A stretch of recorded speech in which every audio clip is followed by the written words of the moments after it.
आज हम लोग उसी के आगे देखने वाले हैं sp3 हाइब्रिडाइजेशन। अब sp3 हाइब्रिडाइजेशन, ठीक है, एक मॉलिक्यूल है CH4, ठीक।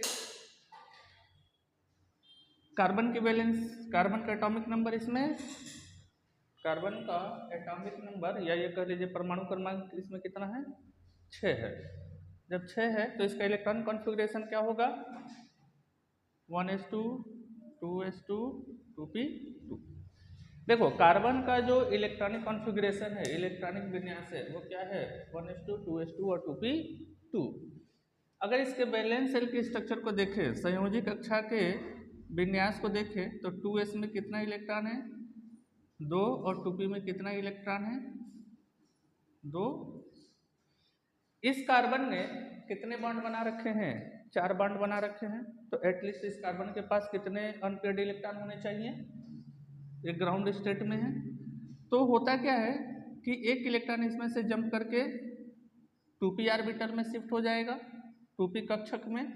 तो ये एक्साइटेड स्टेट में क्या हो जाएगा, देखो एक इलेक्ट्रॉन यहाँ से यहाँ शिफ्ट कर गया, तो यहाँ पे 2s में कितना इलेक्ट्रॉन बचा, एक इलेक्ट्रॉन, हाँ, और 2p में कितना इलेक्ट्रॉन हो गया, 3। Is that clear.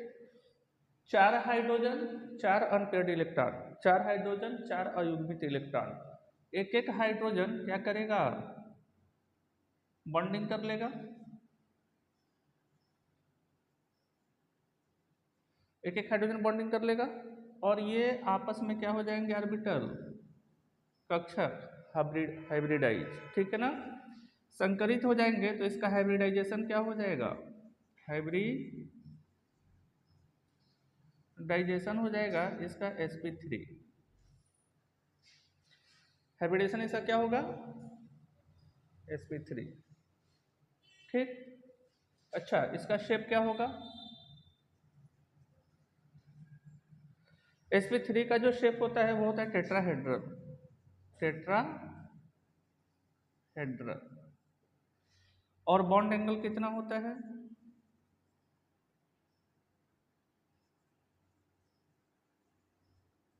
109.5 degree. Bond angle कितना होगा, 109.5 डिग्री, ठीक है ना। इसका शेप जो होता है, यह है कार्बन, ये एक हाइड्रोजन और ये 3 हाइड्रोजन। और इस सारे के सारे बॉन्ड एंगल का, सारे के सारे बॉन्ड के बीच में जो एंगल होता है वो 109.5 डिग्री या 109 डिग्री 28 मिनट होता है, ठीक है ना। तो ये है। अच्छा, इसका शेप समझ में आया कि नहीं, चार्टो पेन दीजिए, इसका शेप मैं बता दूं, पेन चार्टो, हाँ, पेन दो।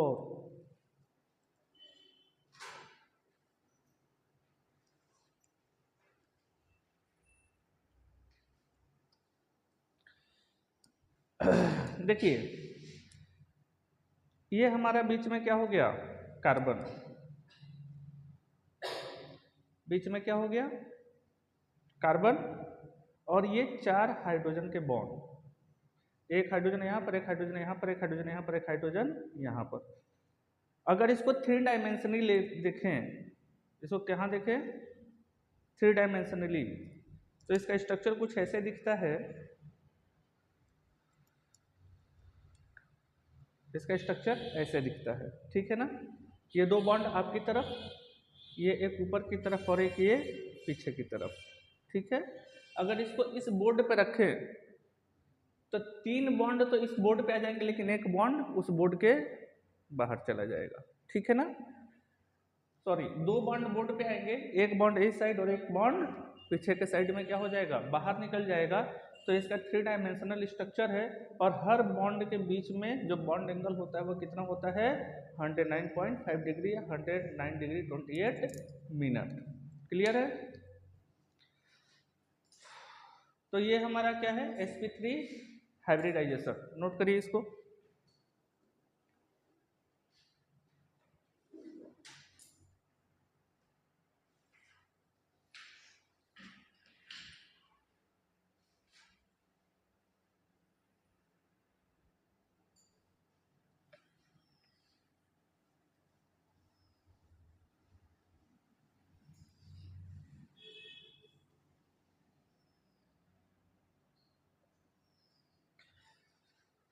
चलिए नेक्स्ट है हमारा sp3 हाइब्रिडाइजेशन। नेक्स्ट हाइब्रिडाइजेशन क्या है? sp3d। अब देखिए एक एग्जांपल हम ले लेते हैं PCl5 का। PCl5 ठीक। फास्फोरस का एटॉमिक नंबर 15 बोलो। फास्फोरस का एटॉमिक नंबर 15, तो इसका इलेक्ट्रॉनिक कॉन्फ़िगरेशन करेंगे तो 1s2 2s2 2p6 3s2 3p3। Clear? This is the electronic configuration of phosphorus. ये फास्फोरस का इलेक्ट्रॉनिक विन्यास है। अगर इसके वैलेंस शेल को देखें, संयोजी कक्षा को देखें, तो इसमें 3s में कितना इलेक्ट्रॉन है? 2 इलेक्ट्रॉन। और 3p में कितना इलेक्ट्रॉन है? 3 इलेक्ट्रॉन। हाँ, अभी आगे का 3d ऑर्बिटल खाली पड़ा हुआ है। 3d ऑर्बिटल खाली पड़ा हुआ है ना, जिसमें कोई इलेक्ट्रॉन ऑक्युपाई नहीं है, कोई भी इलेक्ट्रॉन उसमें नहीं है। ठीक है ना। अब फास्फोरस ने कितने बॉन्ड बना रखे हैं?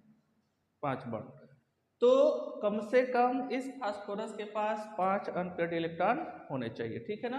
अब देखो अगर 5 अनपेयर्ड इलेक्ट्रॉन की बात करें तो एक इलेक्ट्रॉन इसमें से जंप करके कहाँ पे आ जाएगा?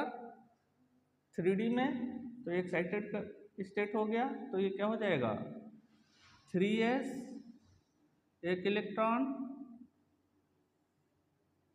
3p 3 इलेक्ट्रॉन, और ये 3d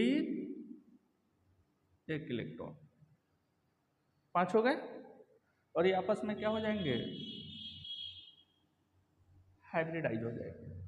ठीक है ना। तो इसका हाइब्रिडाइजेशन क्या हो जाएगा?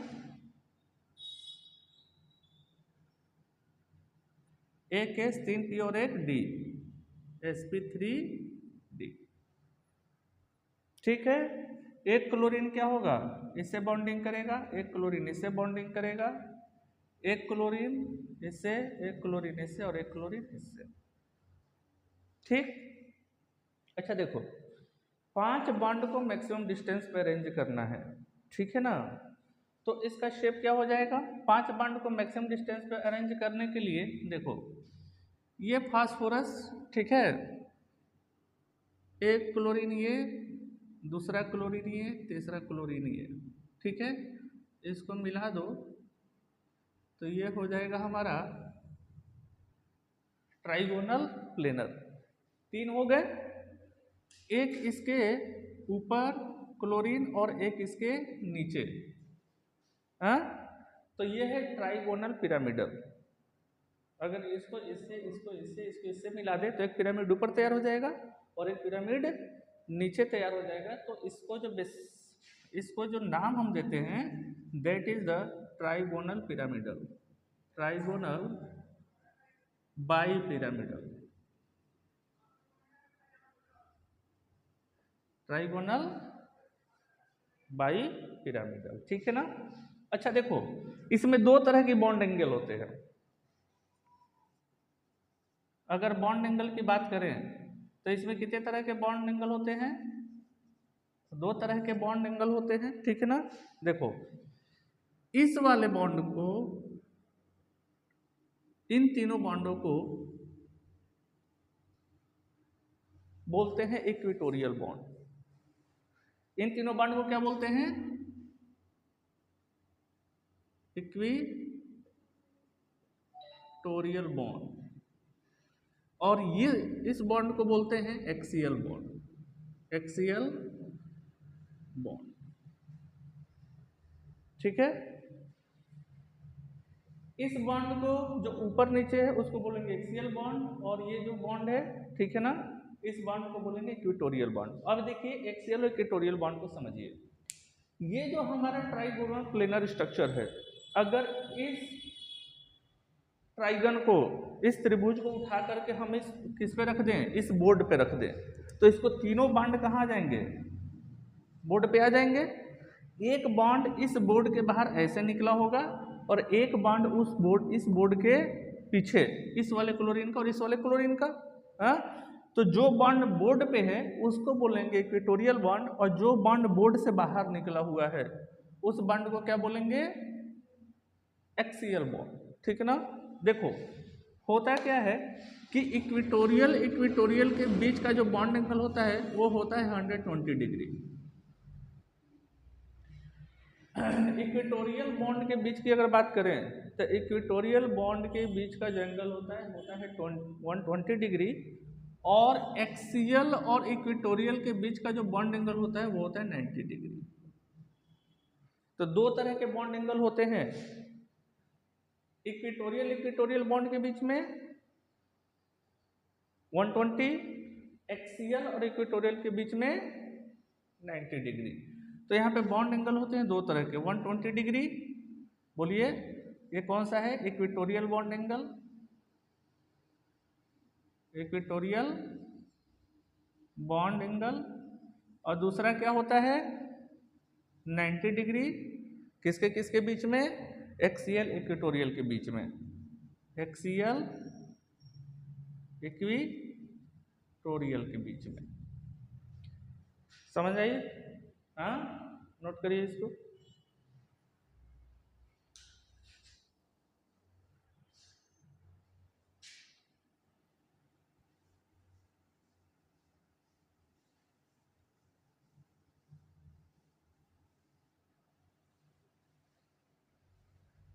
अच्छा, इसमें नोट करके लिख लीजिएगा। इधर देखिए, इसमें नोट करके लिख लीजिएगा कि axial bond is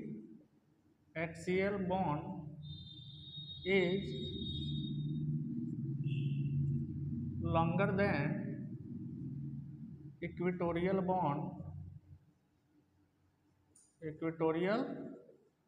bond due to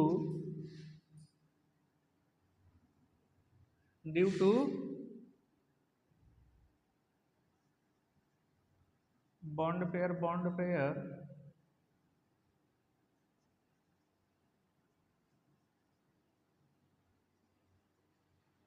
repulsion forces। इधर देखिए,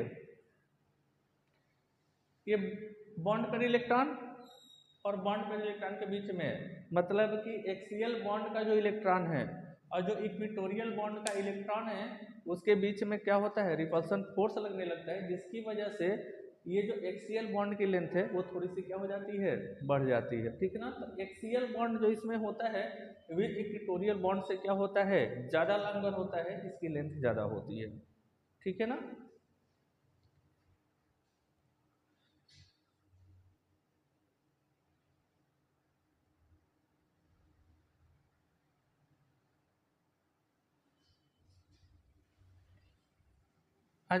आज वो नहीं हो रहा है आज ब्लैक। नेक्स्ट है sp3d2।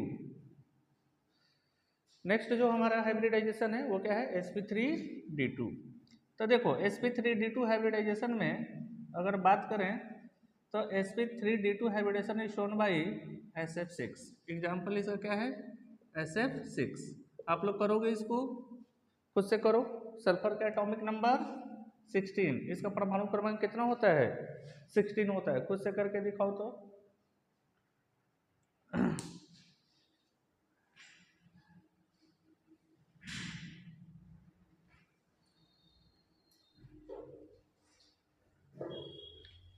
देखिए सल्फर का एटॉमिक नंबर 16, इसका इलेक्ट्रॉन कॉन्फ़िगरेशन, इलेक्ट्रॉनिक विन्यास क्या होगा? 1s2 2s2 2p6 3s2 3p4 होगा ना। चलो इसका वैलेंस सेल का संयोजी कक्षा का इलेक्ट्रॉनिक विन्यास, ठीक है। कॉन्फ़िगरेशन क्या होगा? ग्राउंड स्टेट में तो ये 3s में कितने इलेक्ट्रॉन? 2, और 3p में कितने इलेक्ट्रॉन? 4। तो ये 3p में 4 इलेक्ट्रॉन हो गए, और इसके आगे का 3d क्या है? खाली है। नौ कितने फ्लोरीन इससे अटैच है? 6 फ्लोरीन है ना। तो सल्फर को कम से कम 6 अनपेड इलेक्ट्रॉन चाहिए होंगे, 6 अनपेड इलेक्ट्रॉन मिनिमम। तो होगा क्या कि एक इलेक्ट्रॉन यहाँ से यहाँ जंप कर जाएगा और एक इलेक्ट्रॉन यहाँ से यहाँ, एक इलेक्ट्रॉन एस का 3D में जंप कर जाएगा और एक इलेक्ट्रॉन 3p का 3D में जंप कर जाएगा। तो इसका एक्साइटेड स्टेट में जो कॉन्फ़िगरेशन होगा वो क्या होगा, 3s में एक इलेक्ट्रॉन, 3p में 3 इलेक्ट्रॉन और 3d में 2 इलेक्ट्रॉन। क्लियर? देखो ये आपस में क्या हो जाएंगे, हाइब्रिडाइज, और इसका हाइब्रिडेशन क्या होगा, हाइब्रिडाइजेशन इसका होगा 1s 3p और 2d, sp3d2, sp3d2, ठीक है ना। इसका शेप क्या होगा, शेप ऑक्टाहेड्रल, ऑक्टाहेड्रल। देखो क्या होगा, ये सल्फर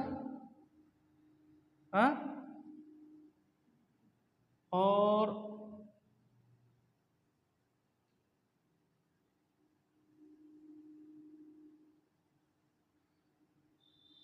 एक फ्लोरीन यहाँ पर, एक फ्लोरीन यहाँ पर, एक फ्लोरीन यहाँ पर, एक फ्लोरीन यहाँ पर, और एक फ्लोरीन जस्ट इसके ऊपर और एक फ्लोरीन जस्ट इसके नीचे, ठीक है ना। ये हमारा बोर्ड है, हाँ, बोर्ड के ठीक बीचों बीच में सल्फर हो गया, एक फ्लोरीन इस कॉर्नर पे, एक फ्लोरीन उस कॉर्नर पे, एक फ्लोरीन इस कॉर्नर पे और एक फ्लोरीन इस कॉर्नर पे, ठीक है ना। चारों कॉर्नर पे 4 फ्लोरीन और एक फ्लोरीन जस्ट इस बोर्ड के आगे और एक फ्लोरीन जस्ट इस बोर्ड के पीछे, ठीक है। तो अगर यहां पे हम क्या करें, इन कोनों को मिला दें,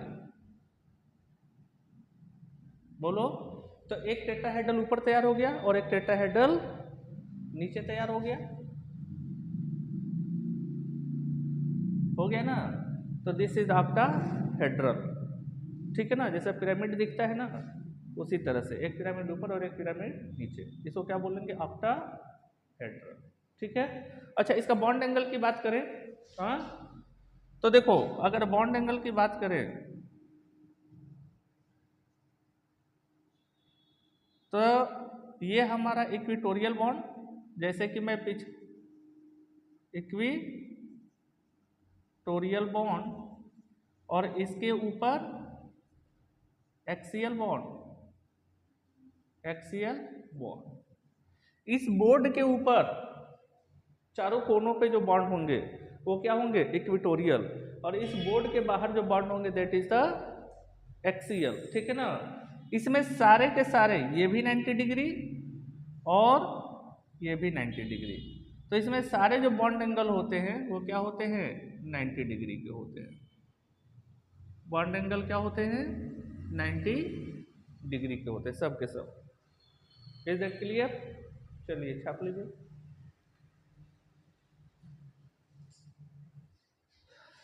चलिए नेक्स्ट वन है हमारा sp3d3 हाइब्रिडाइजेशन, ठीक है ना। sp3d3 hybridisation is shown by IF7, iodine heptafluoride, ठीक है। देखो आयोडीन का एटॉमिक नंबर 53 होता है, ठीक है, और 53 जो इसका वैलेंस सेल का इलेक्ट्रॉनिक कॉन्फ़िगरेशन होता है वो 5s2 5p5 होता है, ठीक।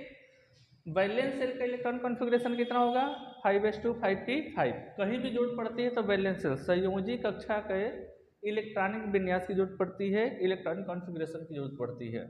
अगर इसका ग्राउंड स्टेट में इलेक्ट्रॉनिक कॉन्फ़िगरेशन देखें किसका, वैलेंस सेल का, तो कितना होगा, 2 इलेक्ट्रॉन आपको मिलेंगे कहाँ पर, हाई बेस में, बोलो, और 5 इलेक्ट्रॉन आपको मिलेंगे कहाँ पर,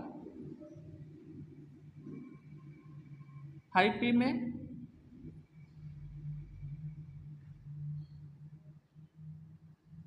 और इसका 5d क्या है, फ्री है, 5d से खाली पड़ा हुआ है, उसमें कोई इलेक्ट्रॉन ही नहीं है। अब देखो आयोडीन के पास कितने फ्लोरीन है, 7 फ्लोरीन है, 7 फ्लोरीन है। तो इस आयोडीन को एटलीस्ट कम से कम 7 अनपेड इलेक्ट्रॉन चाहिए ना जी। तो होगा क्या कि इलेक्ट्रॉन क्या होगा, एक यहाँ से यहाँ शिफ्ट होगा, एक यहाँ से यहाँ शिफ्ट होगा, और एक यहाँ से यहाँ शिफ्ट हो जाएगा, ठीक है ना। तो एक्साइटेड स्टेट में ये क्या होगा कि 5s में एक इलेक्ट्रॉन बचेगा, 5p में 3 इलेक्ट्रॉन बच जाएंगे, हाँ। और 5d में कितना इलेक्ट्रॉन बचेगा, 5d में कितना इलेक्ट्रॉन हो जाएगा, 3 तो शिफ्ट हुआ है, 3 शिफ्ट हुआ है ना, 2 p से और 1 s से, ठीक। टोटल 7 अनपेड इलेक्ट्रॉन हो गए, टोटल 7 अयुग्मित इलेक्ट्रॉन हो गए ना, 1 2 3 4 5 6 7। तो ये 7 अनपेड इलेक्ट्रॉन हो गए और ये आपस में क्या कर जाएंगे, हाइब्रिडाइज। तो इसका हाइब्रिडाइजेशन क्या हो जाएगा, हाइब्रिडाइजेशन इसका हो जाएगा sp3d2, सॉरी sp3d3, एक केस के ऑर्बिटल, 3 p का ऑर्बिटल और 3 d का ऑर्बिटल, ठीक है। इसका शेप क्या हो जाएगा, चलो इसका शेप मैं बता देता हूं आप लोग को, ठीक है ना। Pentagonal pyramidal, pentagonal pyramidal. Pentagonal की बात करें तो देखो ये आयोडीन पेंटागन कुछ ऐसे होता है, हाँ। बीच में क्या हो जाएगा, आयोडीन, और 5 कोनों पर क्या हो जाएगा, फ्लोरीन, ठीक है ना। अच्छा, दिस इज इक्वेटोरियल बॉन्ड। ये कौन सा बॉन्ड है, ये बॉन्ड जो है ये इक्वेटोरियल बॉन्ड है, क्योंकि बोर्ड के ऊपर है।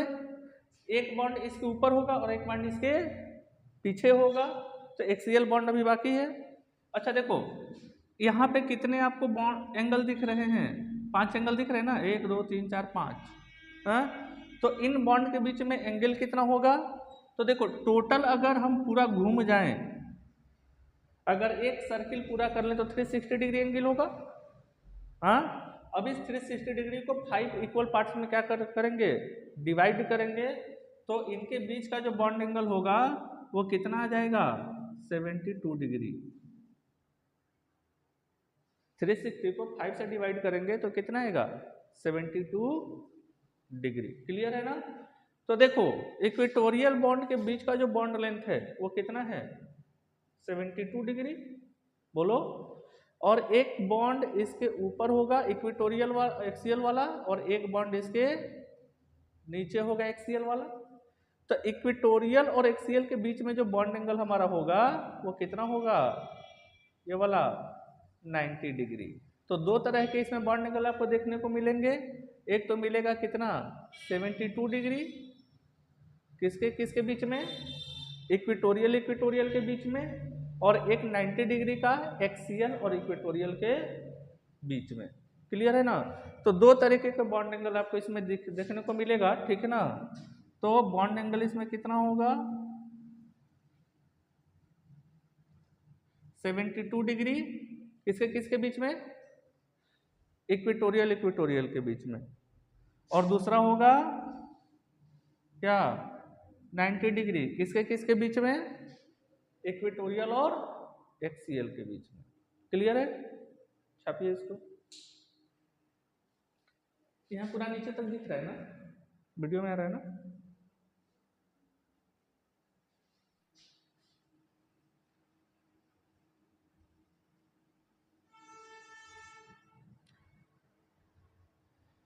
चलिए, तो हाइब्रिडेशन में हमने भी पढ़ा sp sp2 sp3 sp3d sp3d2 और sp3d3 टाइप ऑफ हाइब्रिडेशन हमने पढ़ लिया, ठीक है ना। इसके आगे एक बात नोट करके आप लोग लिखिएगा, ठीक है।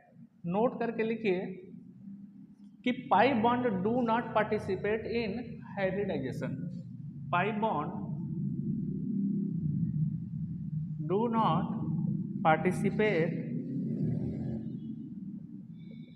participate in hybridization,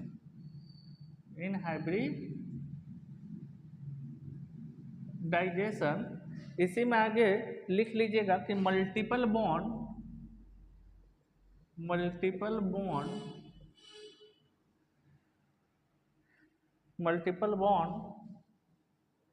treat as a super single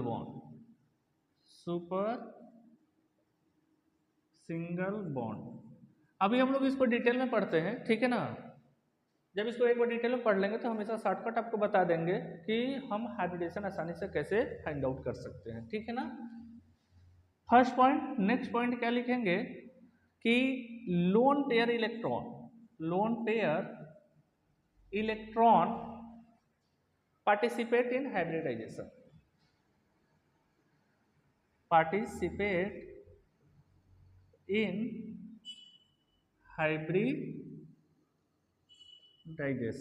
अच्छा, अभी तक हमने जितना भी हाइब्रिडेशन देखा उसमें न तो मल्टीपल बॉन्ड था, न डबल, न ट्रिपल, और ना ही उसके अंदर क्या था, लोन पेयर इलेक्ट्रॉन था।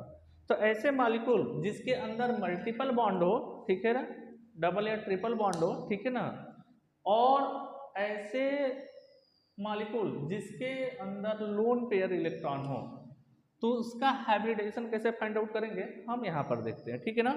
लेट अस सी कि अगर आपको बोल दिया जाए कि find the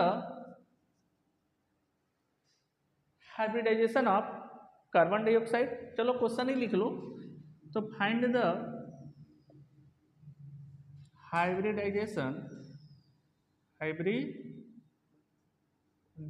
of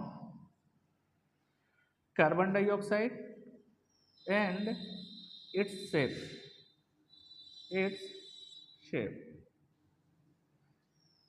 is that clear? देखो, कार्बन का एटॉमिक नंबर 6, 1s2, चलो केवल वैलेंस सेल का निकालना है ना, निकालते हैं, बाकी अंदर वाले सेल से कोई मतलब नहीं है। तो वैलेंस सेल का क्या हो जाएगा, 2s2 2p2। ये कार्बन के वैलेंस सेल संयोजी कक्षा का क्या है, इलेक्ट्रॉनिक विन्यास है, इलेक्ट्रॉनिक कॉन्फ़िगरेशन है, ठीक है ना। अच्छा, ग्राउंड स्टेट में अगर देखें तो ग्राउंड स्टेट में इसके 2p में कितने इलेक्ट्रॉन होंगे, 2, और 2s में 2 और 2p में भी 2। क्लियर है, बोलो।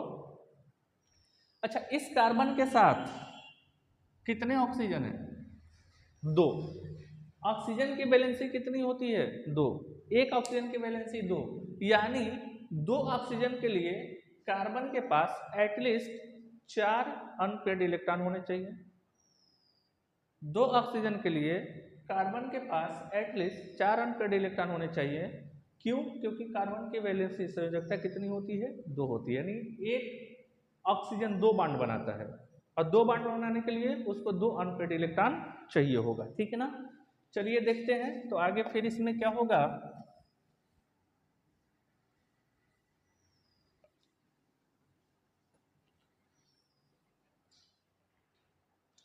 देखो, एक इलेक्ट्रॉन यहां से जंप करके कहां जाएगा, पी में, तो एक्साइटेड स्टेट में क्या हो जाएगा, 2s, इसमें एक इलेक्ट्रॉन बच गया, और 2p, यहाँ पे 3 इलेक्ट्रॉन हो गए, हाँ, 2s और ये 2p। अब देखो, एक जो ऑक्सीजन है, एक बॉन्ड इस वाले इलेक्ट्रॉन के साथ और दूसरा बॉन्ड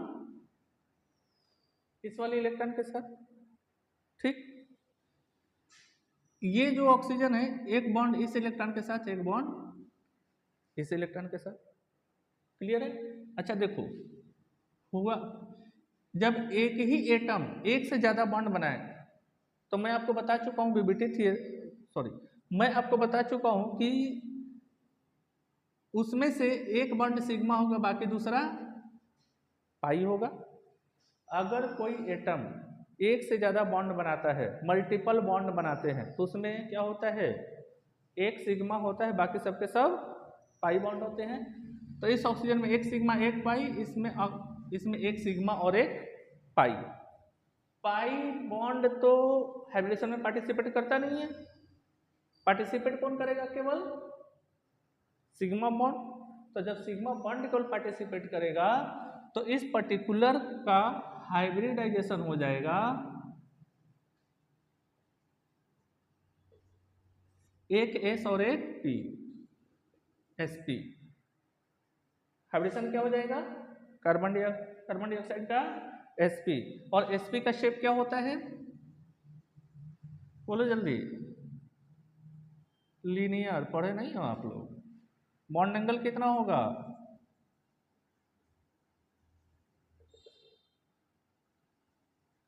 180 डिग्री होगा। हाँ, देख लो।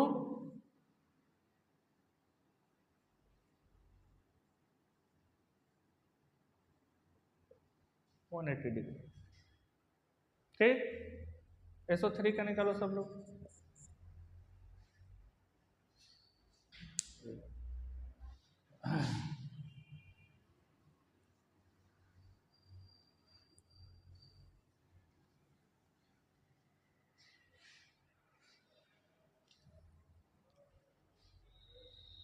देखो, SO3 का आपको हाइब्रिडेशन फाइंड आउट करना है।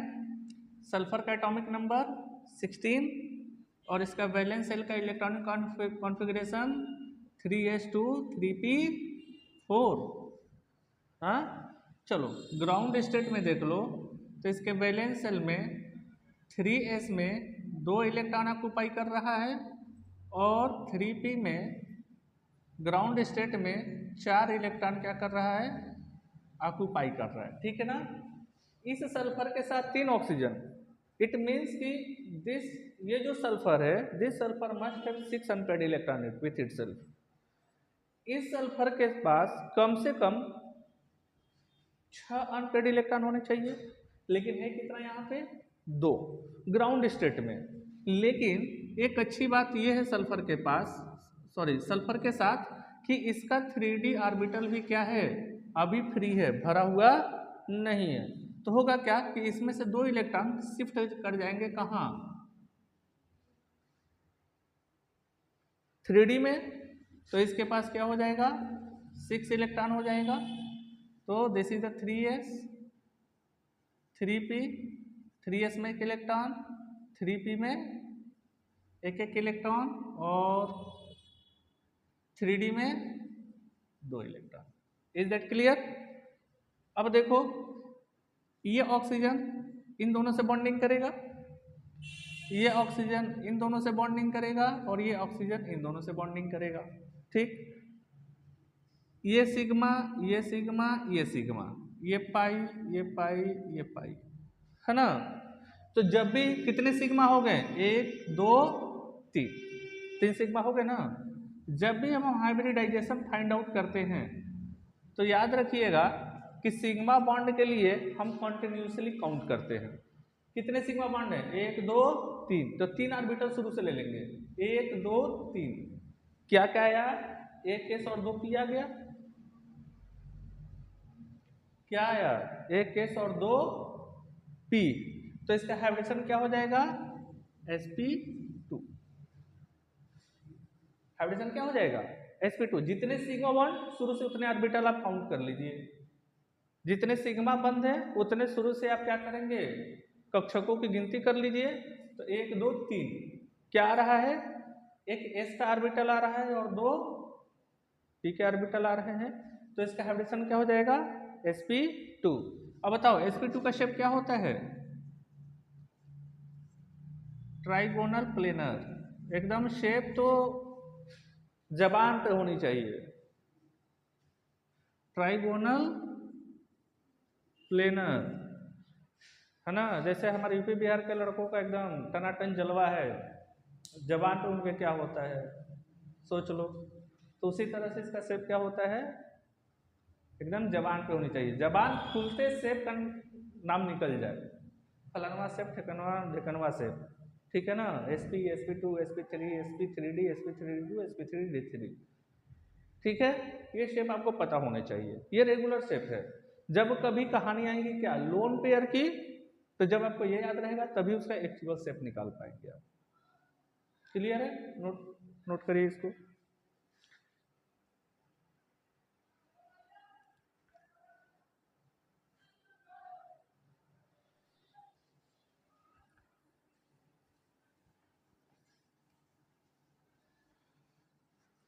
चलो नेक्स्ट वन हम देखते हैं, hybridization with lone pair.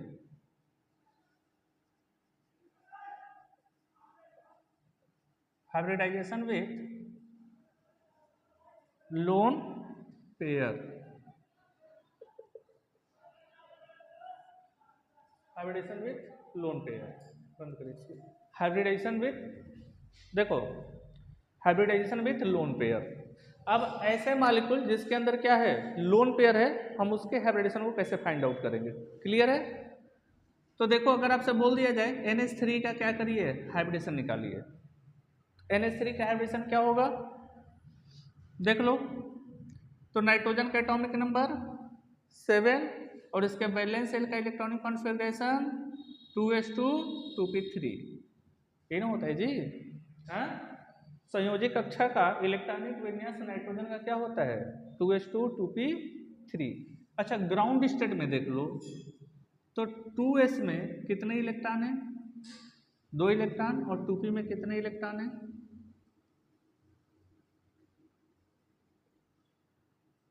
3 electron. हाँ, 2d होता है क्या, 2s होता है, 2p होता है, 2d होता है। अरे बकलोल लोग तुम लोग ना, 2d नहीं होता है। d की पहली बार एंट्री 3d में होती है ना। थर्ड सेल में d की एंट्री होती है, फोर्थ सेल में f की एंट्री होती है, ठीक है ना। तो 2p के बाद 2d नहीं होता, इसके पास d ऑर्बिटल अवेलेबल नहीं है, ठीक है। तो जब इसके पास d ऑर्बिटल है ये नहीं है, तो इसको जो करना है इसी में करना है। हाँ, अच्छा, नाइट्रोजन के पास कितने हाइड्रोजन है, 3, तो इसको 3 अनपेयर्ड इलेक्ट्रॉन चाहिए होंगे।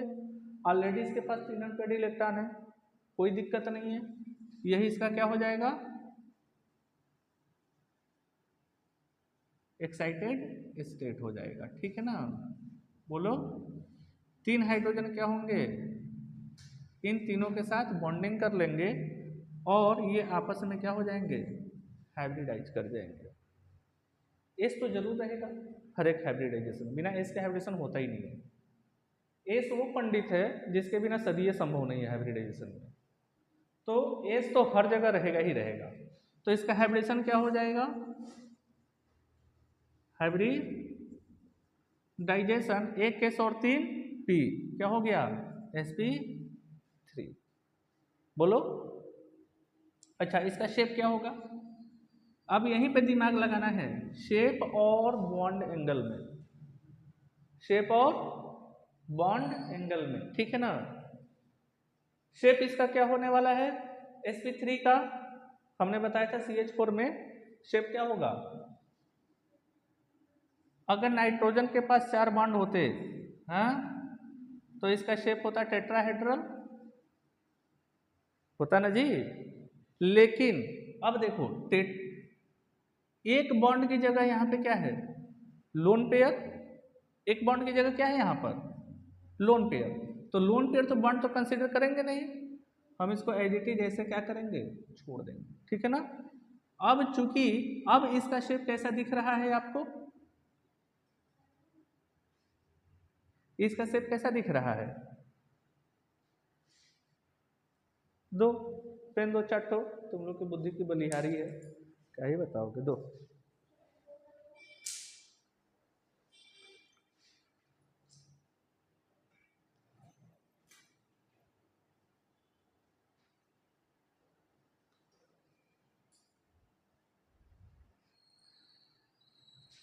चार पेन, 4 पेन,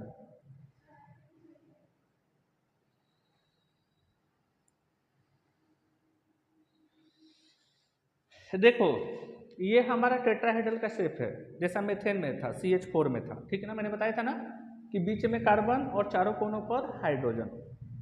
अब इसे मान लो कि बीच में क्या है, नाइट्रोजन, और चारों कोनों पर क्या होना चाहिए था, हाइड्रोजन। लेकिन हाइड्रोजन केवल कितना है,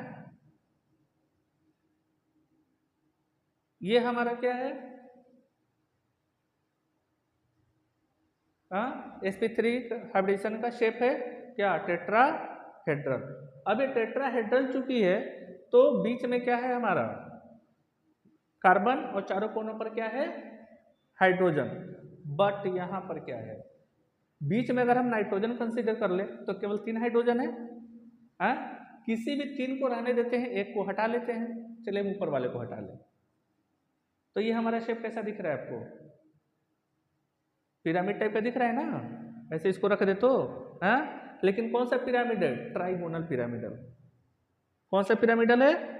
ट्राइगोनल पिरामिडल है। तो जो हमारा अमोनिया का जो शेप होता है,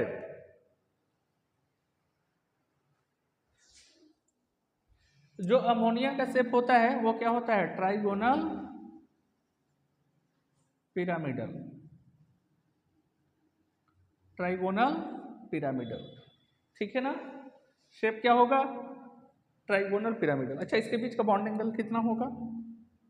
अब देखो होता क्या है कि टेट्राहेड्रल में बॉन्ड एंगल कितना था? 109.5 डिग्री। कितना था? 109.5 डिग्री। यहां पर एक कहानी है कि ये जो लोन पेयर है ये तो नाइट्रोजन के ज्यादा नजदीक है। हाँ, नाइट्रोजन क्यों? क्योंकि नाइट्रोजन की इलेक्ट्रॉनिक क्या होती है? जबरदस्त हाई होती है। और इलेक्ट्रॉन की इलेक्ट्रॉनिक जब ज़्यादा होने की वजह से यह लोन पेयर क्या करता है कि नाइट्रोजन के ज़्यादा नज़दीक बना रहता है। जब यह लोन पेयर नाइट्रोजन के ज़्यादा नज़दीक रहेगा तो ये जो बॉन्ड पेयर इलेक्ट्रॉन है, इतना समझ लीजिए, इस बॉन्ड और इस लोन पेयर में क्या होने लगेगा? रिपल्सन। हाँ, पटवे नहीं करेगा दोनों के बीच में। ये इसको लात मार के भगाएगा, इसको लात मार के भगाना चाहेगा, ठीक है ना? तो ये धक्का मुक्की है ना, केवल इंसानों में नहीं होती है, ये मॉलिक्यूल के अंदर भी चलता रहता है इलेक्ट्रॉनों के बीच में। बताओ, आंखों से नहीं दिखने वाले ये सब धक्का मुक्की किए जा रहे हैं, चल तू भाग तो तू भाग, है ना? तो होता क्या है कि इस रिपल्सन फोर्स की वजह से, ठीक है ना, इसका बॉन्ड एंगल डिक्रीज कर जाता है। एक लोन पेयर लगभग नियरली 2 डिग्री बॉन्ड एंगल क्या करता है? कम कर देता है। एक लोन पेयर कितना बॉन्ड एंगल कम करेगा? 2 डिग्री। और जब 2 डिग्री कम करेगा तो 109 से 2 डिग्री कम हो गया तो कितना बचा? 107। तो इसका बॉन्ड एंगल जो होता है वो होता है 107.5 डिग्री लगभग। इतना भी याद रखेंगे तभी क्वेश्चन सही हो जाएगा। आगे बात समझ में? छापिए इसको, बाकी की कहानी अगले क्लास में।